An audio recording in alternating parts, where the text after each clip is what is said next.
Make Way for Ducklings by Robert McCluskey. Mr. and Mrs. Mallard were looking for a place to live. But every time Mr. Mallard saw what looked like a nice place, Mrs. Mallard said it was no good. There were sure to be foxes in the woods, or turtles in the water, and she was not going to raise a family where there might be foxes or turtles. So they flew on and on. When they got to Boston, they felt too tired to fly anymore. There was a nice pond in the public garden with a little island on it. The very place to spend the night, quacked Mr. Mallard. So down they flapped.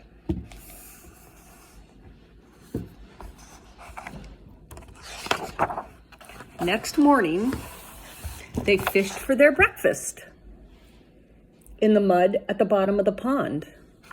But they didn't find much.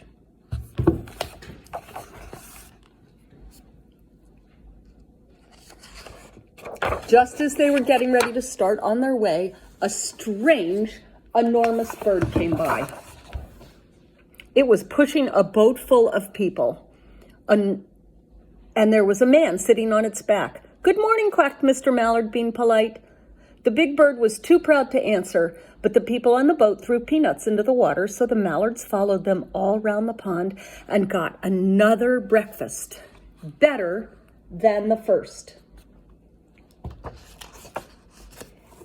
"I like this place," said Mrs. Mallard as they climbed out on the bank and waddled along. "Why don't we build a nest and raise our ducklings right in this pond? There are no foxes and no turtles. And the people feed us peanuts. What could be better?" "Good," said Mr. Mallard, delighted that at last Mrs. Mallard had found a place that suited her. "But look out," squawked Mr. Mallard, all a dither. "You'll get run over."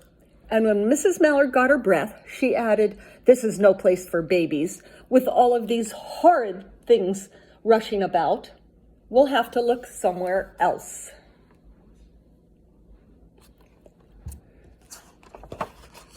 So they flew over Beacon Hill and round the State House, but there was no place for them.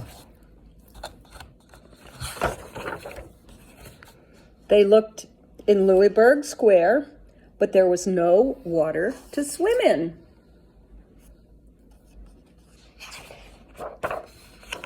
Then they flew over the Charles River.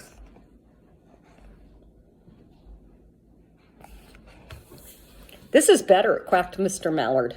"The island looks like a nice quiet place, and it's only a little way from the public garden."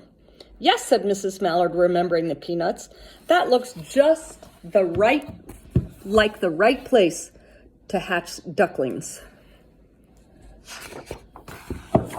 So they chose a cozy spot among the bushes near the water and settled down to build their nest.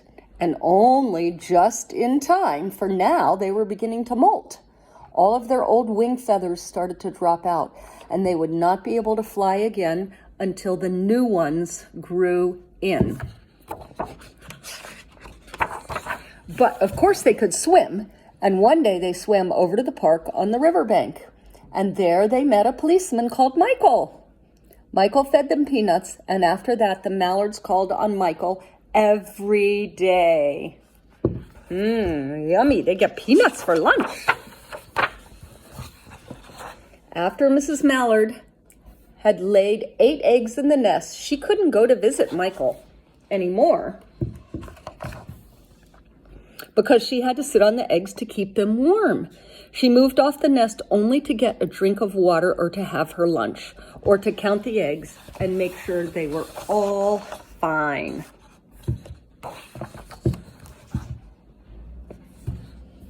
One day the ducklings hatched out.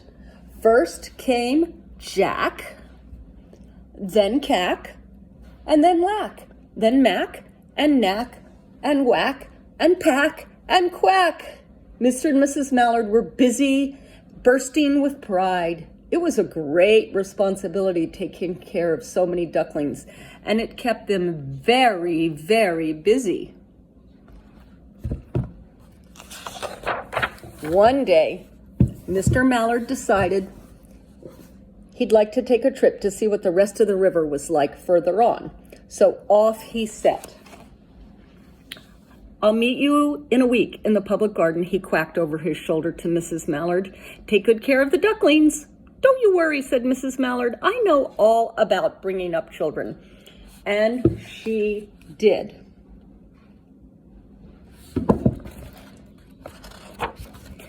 She taught them all how to swim and how to dive.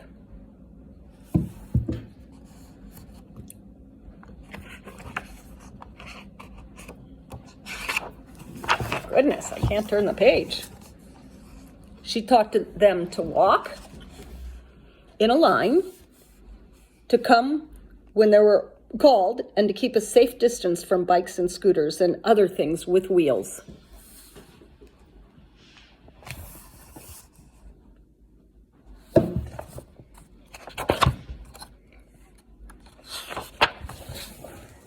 When at last she felt perfectly satisfied with them, she said one morning, "Come along, children, follow me."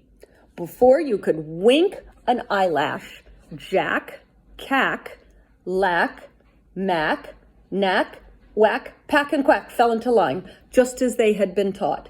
Mrs. Mallard led the way into the water, and they swam beside her to the opposite shore. Jack, Cack, Lack, Mack, Knack, Whack, Pack, and Quack. There they waded ashore, and they waddled along in a line until they came to the highway. Mrs. Mallard stepped out to cross the road. Honk, honk. Uh-oh. Oh, dear. Honk, honk went the horns to the speeding cars. Quack went Mrs. Mallard as she tumbled back again. Quack, quack, quack, quack, quack, quack went Jack, Cack, Lack, Mack, Knack, Whack, Pack, and Quack, just as loud as their little quackers could quack. The cars kept speeding by and honking, and Mrs. Mallard and the ducklings kept right on quack, quack, quacking. Ooh, they are scared, aren't they? They made such noise that Michael came running, waving his hands and blowing his whistle. Yay, Michael. I hope he's going to help the ducks. He planted himself in the center of the road, raised one hand to stop the traffic, and then beckoned with the other, the way policemen do, for Mrs. Mallard to cross over. Thank you, Michael. As soon as Mrs. Mallard and the ducklings were safe on the other side and on their way down Mount Vernon Street, Michael rushed back to his police booth. He's running. He called Clancy at headquarters and said, "There's a family of ducks walking down the street." "Family of what?" "Ducks," yelled Michael. "Send a police car, quick." Meanwhile, Mrs. Mallard had reached the corner bookshop and turned into Charles Street with Jack, Cack, Lack, Mack, Knack, Whack, Pack, and Quack, all marching in line behind her. Everyone stared. Do you see the baby ducks under the car? An old lady from Beacon Hill said, "Isn't it amazing?" And the man who swept the street said, "Well, now, ain't that nice?" And when Mrs. Mallard heard them, she was so proud, she tipped her nose in the air and walked along with an extra swing in her waddle. She has her nose up in the air, doesn't she?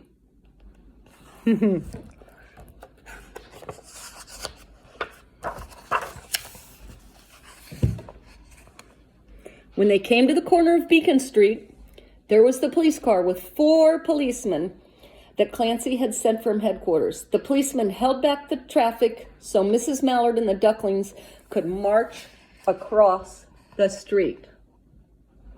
You see them marching? Right into the public garden. There they go, marching right into the public garden.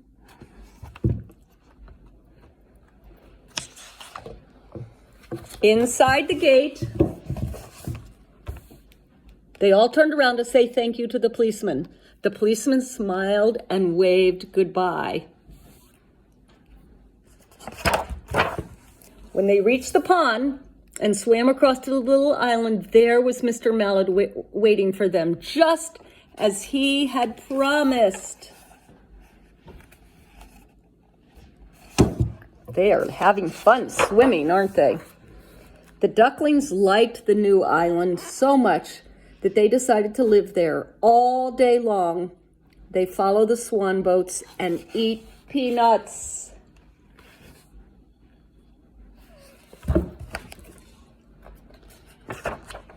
And when night falls, they swim to their little island and go to sleep.